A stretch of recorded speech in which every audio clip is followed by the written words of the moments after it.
죄에서 정결하게 되기 위한 필요 조건이 있습니다.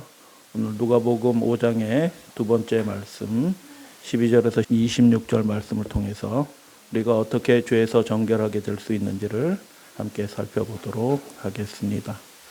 하나님은 어떤 분이실까요? 하나님은 연약한 자를 도우시는 것을 기뻐합니다. 아멘. 하나님은 자기에게 구하는 자를 기뻐하십니다. 그리고 하나님은 그분에게 나아오는 자를 기뻐하십니다. 그렇기 때문에 하나님의 은총을 누리는 사람은 굉장한 사람이 아니라 오히려 연약하고 그 심령이 가난한 사람이 하나님의 특별한 은총을 누리게 되어 있다라고 성경 전체에서 그렇게 말씀하죠. 누가복음 4장에 보면 예수께서는 귀신을 명하여 쫓아내십니다. 이게 무슨 사건이냐 하면 하나님의 약속하신 아들로서 그 권세를 나타내는 것입니다. 귀신을 제어하는 권세를 드러내신 것이죠. 그리고 베드로에게 깊은 데로 가서 그물을 내리라라고 명령하시고 밑이 터진 그 그물 안으로 물고기를 들어오도록 명령하십니다. 그래서 제자들에게 그리고 누가복음을 기록하는 누가 자신에게 그리고 많은 믿는 사람들에게 예수 그리스도 그분은 유명한 랍비나 기적을 행하는 선지자나 이런 사람이 아니라 하나님의 아들이신 분이다라는 것을 계속 말하고 있는 것입니다. 누가복음 계속 전체 주제가 다 그겁니다. 우리에게 오신 그분, 인자이신 그분은 선지자가 아니다. 유명한 랍비가 아니다. 하나님의 아들이신 분이시다. 어떻게 알 수 있느냐? 그 악한 귀신들을 명하시면 귀신들이 떠난다. 그리고 물결을 명하시면 잠잠게 된다. 그물 안으로 물고기를 명하여 들어오게 하시는 분이시다라는 것을 계속 특별한 사건들을 기록하면서 말씀하고 있는 거죠.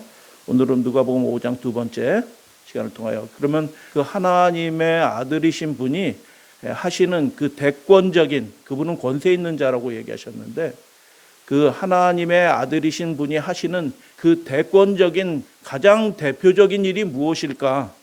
하나님의 아들만이 하실 수 있는 고유한 여러분 병자는 뭐 간접적이지만 선지자도 고치고 랍비들도 병자를 고쳐요. 그러나 하나님의 아들이신 분만이 하는 대권적인 행위가 있다라는 것입니다. 누가복음 5장 12절 예수께서 한 동네에 계실 때 온몸에 나병 들린 사람이 있었다라고 이야기하는데 그분이 어떻게 하였느냐? 예수를 보고 엎드려 뭐 하였다고요? 구하였다. 여러분 하나님이 어떤 사람을 좋아하신다고요? 그분께 구하는 사람을 기뻐하십니다. 자신의 연약함을 가지고 하나님 앞에 나아오는 사람을 기뻐하셔요. 그래서 예수님을 보고 엎드려 구하였다라고 얘기합니다. 무엇을 구하였나요? 이르되 주여 원하시면 나를 깨끗게 하실 수 있나이다 하니 아멘. 굉장한 믿음 같아요. 우리가 성경에서 이런 일들을 종종 읽기 때문에 구하였구나. 문둥병에서 깨끗해졌구나 라는 생각을 하고 있지만 정말 놀라운 일이거든요. 왜냐하면 엘리사 시대 이후로 문둥병에서 나은 사람이 한 사람도 없어요. 한 사람도 없다고요. 거의 700년 동안 유대 하나님의 백성 가운데서 문둥병에서 깨끗함을 받은 사람이 한 사람도 없어요. 그런데 이 사람은 온몸에 나병이 들린 사람이에요. 너무 증세가 심한 사람이에요. 그런데 이분이 예수님을 발견하고 그 앞에 엎드려 구합니다. 뭐라고 구해요? 주님께서 원하시면 나를 온전히 깨끗하게 하실 수 있습니다. 믿음의 고백인 것이죠. 이 일이 쉽지 않은 일이라는 거 알아요. 인간 의사는 도무지 할 수 없는 일이라는 것을 알아요. 그러나 하나님의 아들이시라면 이 일쯤이야 넉넉하게 하실 수 있다라는 믿음을 가지고 구하는 것입니다.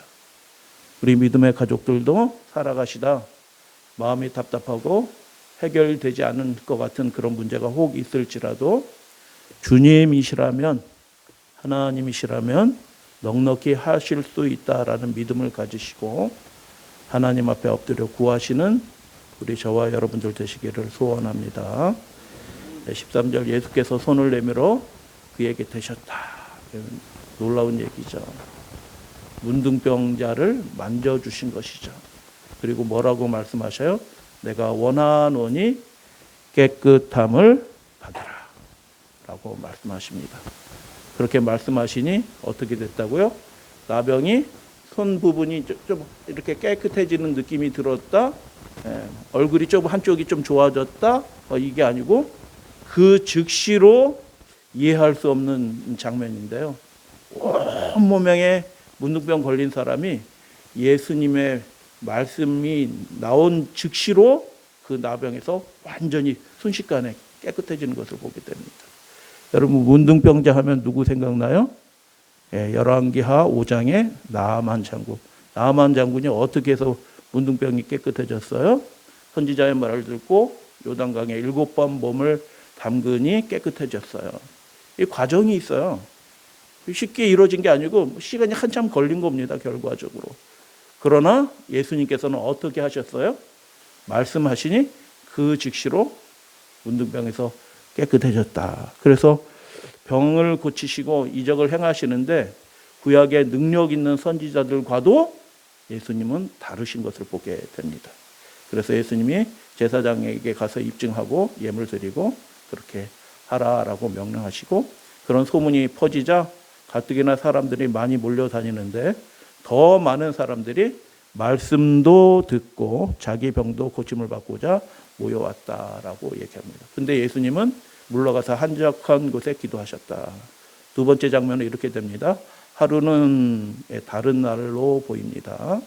가르치실 때 갈릴리 각 마을과 유대와 예루살렘에서 온 바리새인과 율법교사들이 앉았는데 바리새인들과 율법교사들이 예수님이 이적을 행하시고 놀라운 말씀을 한다라는 소문이 온 지경에 다 퍼졌기 때문에 여러 날을 걸려서 예루살렘에서 파송되어 온 그것을 확인하러 파송되어 온 종교 지도자들이 있었다라는 말씀이에요.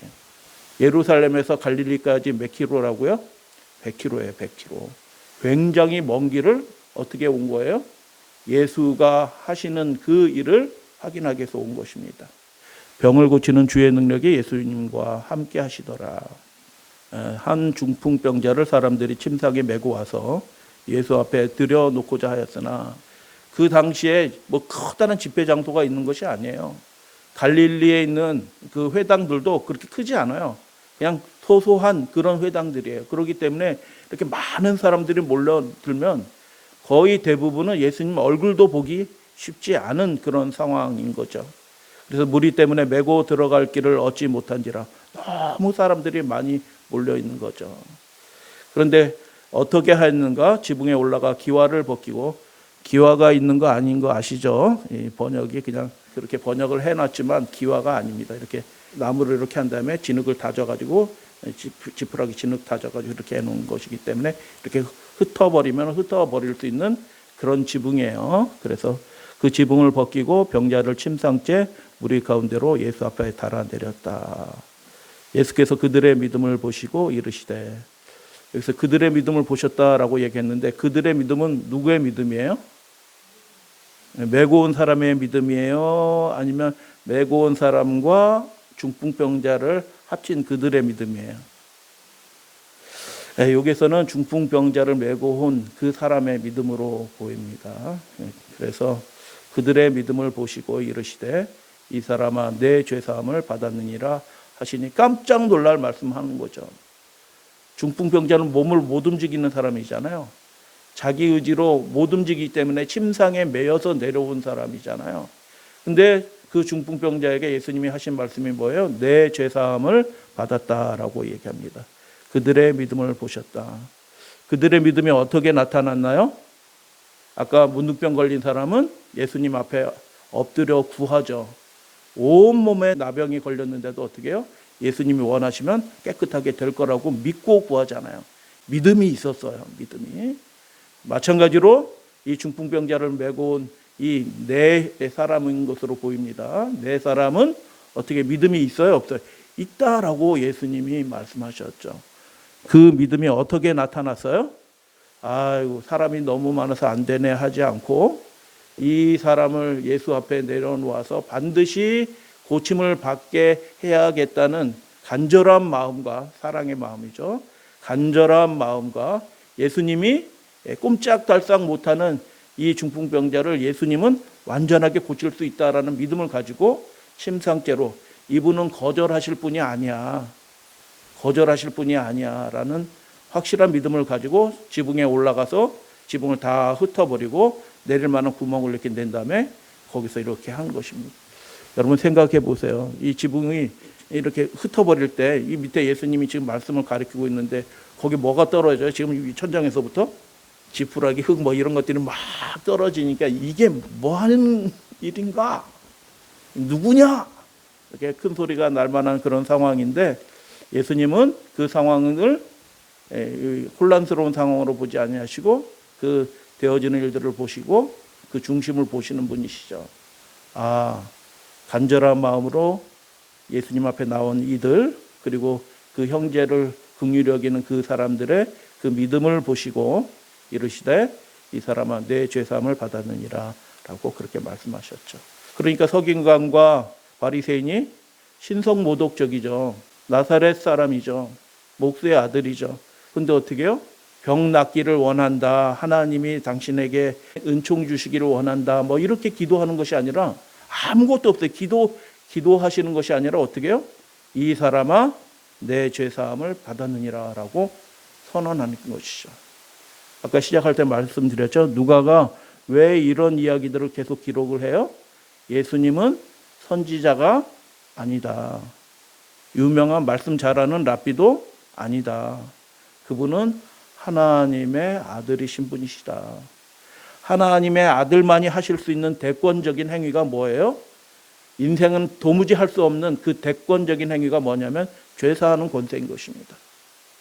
그래서 이 사람아 내 죄사함을 받았느니라 라고 예수님께서 그렇게 말씀하셨죠. 뭐 이 사람이 자신의 연약함과 죄 때문에 죄책감으로 시달리기 때문에 병이 더 중해지고 더 낭망한 가운데 의기소침해지고 절망 가운데 떨어져 있던 이 사람의 마음을 하나님께서 어떻게 하셔요? 예수님이 너 죄사함을 받았어 라고 하시는 하나님의 음성을 들려주신 것입니다. 그러니까 그 소리를 듣고 신성모독이다 라고 이야기를 한 거죠. 예수께서 그 생각을 아시고 대답하여 이르시되 너희 마음에 무슨 생각을 하느냐? 죄사함을 받았느니라 하는 말과 일어나 걸어가라 말하는 그 말이 어느 것이 쉽겠느냐라고 말씀하시고 24절 그러나 인자가 땅에서 죄를 사하는 권세가 있는 줄을 너희로 알게 하리라 하시고 중풍병자에게 말씀하시되 첫 번째 하신 말씀이 뭐예요? 내 죄사함을 받았다라고 이미 선언하셨어요. 그리고 뭐예요? 일어나 내 침상을 가지고 집으로 가라라고 그렇게 말씀하셨어요. 아니 팔다리를 수족을 꼼짝도 못해서 의지해서 온 사람한테 침상을 가지고 가라라고 말씀하시는 게 어려워요? 아니면 내 죄사함을 받았다라고 말하는 게 어려워요? 둘 다 사람은 할 수 없는 말이에요. 그 어떤 선지자도 내 죄사함을 받았다라고 말할 수 있는 사람이 없어요. 동시에 어떻게 해요? 축사하고 기도하고 뭐 이렇게 하는 것이 아니라 예수님은 지금 뭐 하고 계셔요? 명령하고 계셔요. 일어나 가라라고 명령하시는 것입니다. 빛 있으라라고 명령하신 분이 해와 달과 별이 있으라라고 명령하신 그분이 명령하듯이 이 환자에게 일어나 가라라고 말씀하신 것입니다. 둘 다 할 수 없는 말이에요. 내 죄사함을 받았다라는 말을 어떤 사람도 할 수 없어요. 그리고 병자를 보고 일어나 가라라고 말하는 그런 선지자는 아무도 없었어요. 뭐 이렇게 과정들이 있고 뭐 이렇게 하는 거지 즉각적으로 이런 일들을 명하시는 분은 한 사람도 없었던 것을 우리는 성경을 통해서 보게 됩니다. 근데 예수님은 어떻게 하셔요? 인생은 할 수 없는 그 일들을 명하신다는 것을 보게 됩니다. 25절 그 사람이 그들 앞에서는 누구들 앞에요? 그 예루살렘에서 온 종교인들 앞에서 그리고 그 신성모독이라고 얘기하는 비난하는 그 사람들 앞에서 그리고 많은 회중들 앞에서 제자들 앞에서 즉각 곧 일어나 그 누웠던 것을 가지고 하나님께 영광을 돌리며 자기 집으로 돌아가니 라고 그렇게 기록이 되어 있습니다. 그 장면을 본 많은 사람들이 어떻게 해요? 놀라 하나님께 영광을 돌리며 심히 두려워하였다라고 얘기합니다. 베드로가 물고기를 많이 잡고 어떻게 했다고요? 몸을 부들부들 떠는 것입니다. 왜요? 이분이 하나님이시라는 분명한 증거들이 나타나니까 몸이 부들부들 떨리는 거예요. 죄사함을 받았다라고 명령하시고 일어나 걸으라라고 명령하시는 그 대권적인 음성을 들을 때 사람들이 이분은 선지자다, 오실 메시아다 막연하게 이렇게 하는 것이 아니라 이분은 하나님이다라는 그 두려움 가운데 떨어진 것입니다. 그래서 심히 두려워하였다라고 얘기합니다. 죄사하는 권세를 가지신 분이, 하나님의 아들이신 분이 심상을 가지고 집으로 가라라고 명령하시고 그 일이 이루어진 것을 보게 됩니다. 그래서 잠깐 정리해 보도록 하겠습니다. 내가 원하노니, 하나님의 아들이신 분은 무엇을 기뻐하실까요? 내가 원하노니 깨끗함을 받으라. 하나님의 아들이신 분이 뭘 기뻐하시냐면 우리가 온전하게 죄에서 병에서 깨끗하게 되는 것을 원하시는 분이십니다. 할렐루야, 아멘. 그리고 우리가 우리의 죄에 대한 의식 때문에, 죄책감 때문에 마음을 스스로 괴롭게 하고 슬퍼하는 것을 예수님은 원하지 아니하셔요. 그분은 우리의 죄를 용서하시기를 기뻐하시는 분이시다라는 것을 보게 됩니다. 할렐루야, 아멘. 그래서 이 사람아 내 죄사함을 받았느니라. 병에서 나음을 받는 것이고요, 죄도 사함을 받는 것입니다. 누구로부터 받는 거예요? 하나님의 아들로부터, 하나님으로부터 그렇게 받게 되는 것이죠. 그래서 인자라는 말은 무슨 뜻이에요? 둘째 아담이신 분이시다라는 뜻이에요. 마지막 아담이라는 뜻이다라는 것 말씀드렸죠. 둘째 아담이신 그분께서 이 땅에서 죄를 사하는 권세가 있는 줄을 너희로 알게 합니다. 둘째 아담은 첫째 아담과 다르다. 첫째 아담은 흙으로 만들어진 존재이지만 둘째 아담이신 분은 위로부터 나신 분이시다. 하나님의 아들이시면서 동시에 인간이신 분이시다. 그래서 인자가 땅에서 죄 사하는 권세가 있다라는 것을 예수님이 지금 5장의 이 사건들을 통해서 입증하시는 것입니다. 그러면 그 예수님이 구하는 자에게 병을 낫게 해주시고 죄사함을 해주시기를 기뻐하신다는 것을 여러분 믿으시고, 우리가 연약해질 때, 혹시 실수하고 넘어질 때 예수님 앞으로 나아가서 구하시게 되기를 바라고, 죄사함을 받고 깨끗함을 받으시는 우리 저와 여러분들 되시기를 주님의 이름으로 축복합니다. 그래서 곧 일어나게 되었다. 그래서 예수님은 랍비가 아니다. 지금도 유대인들 중에서 어떤 마음씨 좋은 분들은 예수님을 랍비라고 얘기해요. 훌륭한 랍비였다. 무슬림들이 예수님을 뭐라고 얘기해요? 예수님 선지자였다라고 얘기해요. 지금 무슬림들이. 예수님을 부정하지 않아요. 이슬람교가. 예수님은 선지자였다. 훌륭한 선지자, 하나님의 선지자였다. 근데 누가는 뭐라고 얘기해요? 예수님은 랍비가 아니다. 예수님은 훌륭한 선지자, 능력 많은 선지자도 아니다. 그분은 대권을 가지신 분이다라는 것을 누가복음 5장을 통해서 말씀하시는 것입니다. 그래서 대권을 가지신 분은 전능하신 분이셔요. 우리가 어디에 있든지 어떤 형편에 있든지 하나님께 그렇게 구하시면 그분이 즉시로 들으시고 그분의 능력 행해 주시기를 기뻐하시는 분이다라는 것을 여러분 믿으시게 되길 바랍니다. 그래서 엘리야와 엘리사와 같은 그 쟁쟁한 선지자들이 이적을 행할 때 어떻게 행했는지 잠깐 보시게 되길 바랍니다. 사르밧 과부의 아들이 죽었죠. 그래서 그 아이를 살릴 때 어떻게 살렸어요? 엘리야가 그 아이의 몸을 3번이나 펴서 엎드리고 뭐 이렇게 해서 부르짖고 구하고 기도하고 간구하고 뭐 이렇게 해서 아이의 생명이 돌아오게 됩니다. 수넴 여인의 아들이 무자하였는데 아들을 축복으로 주시고, 그런데 자라나서 뭐 아유 하다가 죽었어요. 그래서 수넴 여인이 엘리사한테 나와서 뭐 등등등 구하였을 때 엘리사가 사환을 보냈는데 안 되니까 직접 가서 그 죽은 아이를 다시 살리는 장면이에요. 아이 위에 올라 엎드려. 비슷하죠? 엘리야나 엘리사가 하는 행위가 비슷해요. 살아났다는 게 놀라운 일이에요, 사실. 그죠? 우리는 죽은 새 한 마리도 못 살리잖아요. 그러나 하나님의 영이 임하면, 하나님께서 기도를 들으시면 죽은 자도 살아날 수 있다는 것을 여러분 믿으시게 되기를 바랍니다.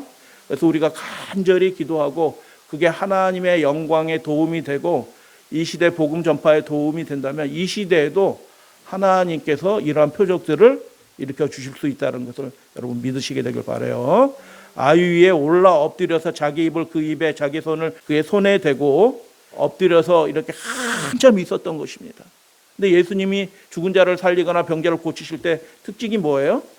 즉시로 명하시면 손을 대시면 즉시로 그 문제가 해결되는 것을 보게 됩니다.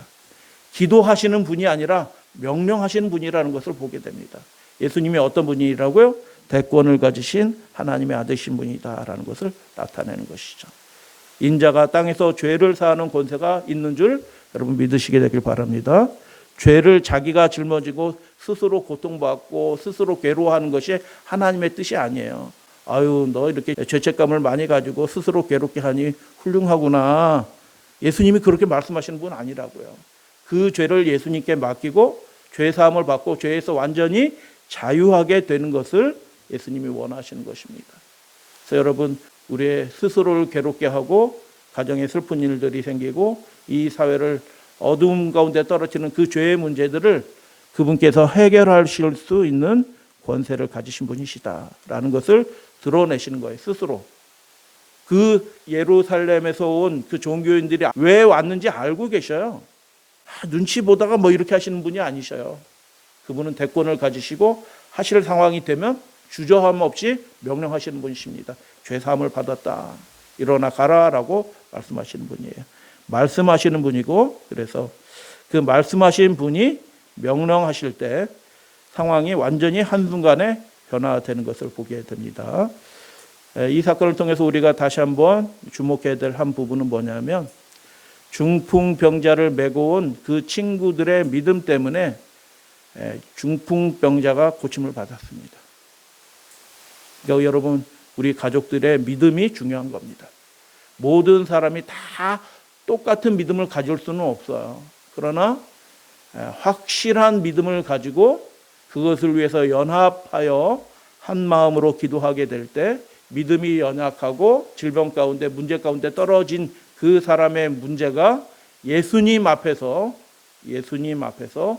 즉시로 해결될 수 있다라는 것을 여러분 믿으시게 되길 바랍니다. 그래서 여러분, 좋은 말로 설득하는 말로 하기 전에 우리가 할 수 있는 최선의 일이 무엇이냐, 그 문제를, 어떤 형제의 문제를, 어떤 자매의 문제를 위하여 어떻게 해요? 같이 모여서 우리가 그 자매를 위하여, 그 형제를 위해서 우리 기도합시다라고 믿음의 기도를 해주시게 되길 바랍니다. 카톡 연락해서 어떻게 지내니? 이거 굉장히 감사한 일이죠. 왜 이번 주 안식일에 빠졌어? 무슨 일이 있어? 뭐 이렇게 연락해 주는 거 너무 감사한 일이죠. 그 문제를 빨리 해결하면 좋겠네 라고 권면하는 거 굉장히 좋죠. 그러나 그것 이전에 믿음의 사람들이 하나님의 영이 그를 사로잡아서 죄에 끌려가지 않고 하나님의 자녀로 순종하는 자녀가 되도록, 온전한 자녀가 되도록 함께 기도해 주시는 우리 믿음의 가족들 되시길 바랍니다. 그래서 죄에서 정결하게 되기 위한 필요 조건, 필요 충분 조건이 아니고 필요 조건이라고 한 이유가 있어요. 문둥병을 고치실 수 있다는 것은 그분이 죄를 사하실 수 있는 권세를 가지신 분이라는 것을 입증하는 간접적인 증거예요. 문둥병을 온전히 깨끗하게 하실 수 있다라는 그 증거는, 표적은 그분이 죄를 사하실 수 있는 권세를 가지신 분이라는 것을 드러내는 간접적인 증거라는 것이죠. 죄에서 정결하게 되기 위한 두 가지 조건이 있어요. 예수님이 이렇게 말씀하셨죠. 그분이 원하시는 것입니다. 우리의 인생을 괴롭히는, 슬프게 만드는, 비극적인 일들이 자꾸 생기게 만드는 그 죄의 문제를 예수님이 끝내시기를 원하시는 것입니다. 내가 원하노니 깨끗함을 받으라. 예수님의 이 음성을 들으시게 되길 바랍니다. 이 사람아, 내 죄사함을 받았느니라 라고 또 중풍병자에게 말씀하셨죠. 받는 거예요. 받는 거. 그래서 필요 조건이 무엇이냐? 두 가지 조건이 있어요. 깨끗함 받게 되기를 원하시면서 예수님 앞에 나와서 엎드려 구하시면 되는 것입니다. 잘 안 됐더라도 상관없어요. 예전에 그 일이 다시 또 벌어졌어도 상관이 없어요. 예수님이 그 문제를 해결하실 수 있다. 온전하게 깨끗하게 하실 수 있다라는 것을 여러분 믿으시고 깨끗한 밖에를 갈망하면서 예수님 앞에 나와서 구하시는 것이 첫 번째 조건입니다. 두 번째 조건은 무엇이에요? 다른 데 가지 않고 유명한 어떤 분들에게 도움을 구하지 않고 우리에게 그 문제를 즉시로 해결해 주실 수 있는 예수님 앞으로 우리가 영적으로 나아오시는 여러분들 되시게 되길 바랍니다. 일단 원해야 돼요. 원해야 돼요. 하나님, 제가 새로운 삶을 원합니다. 내 마음에 뜨거움이 열심히 있게 되길 원합니다. 저희 심령이 정결하게 되길 원합니다. 하나님 기뻐하는 사람이 되길 원합니다 라고 얘기할 때 주님께서 나도 원한다 라고 말씀하시고 즉시로 그 일들을 해주시는 분이시다. 두 번째, 그 문제를 예수님 앞으로 가지고 나오시게 되길 바랍니다.